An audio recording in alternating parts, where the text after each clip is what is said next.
Мынау люфаның көшеті. Қиярдың, асқабақтың, кабачоктың көшетін өсіру үшін бірінші дәндерін алып, бір тәулікке суға салып қоямыз. Ылғалға әбден қаныққаннан кейін осындай стақандарға топырақ салып, егіп, үстін салапанмен жауып, шыққаннан кейін бірден көшетімізді далаға шығарамыз.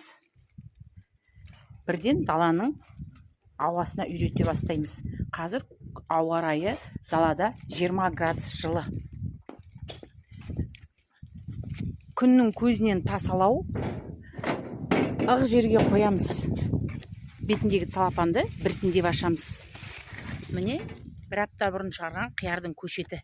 Далаға үйренді, нәзік емес, мықты болып өсіп жатыр. Мұны енді бақшаның топырағына отырғыза беруге болады. Көшетті үйде көп ұстасаңыз, ол әлсіз болып, сабағы ұзарып өсетте далаға шыққанда өліп қалады.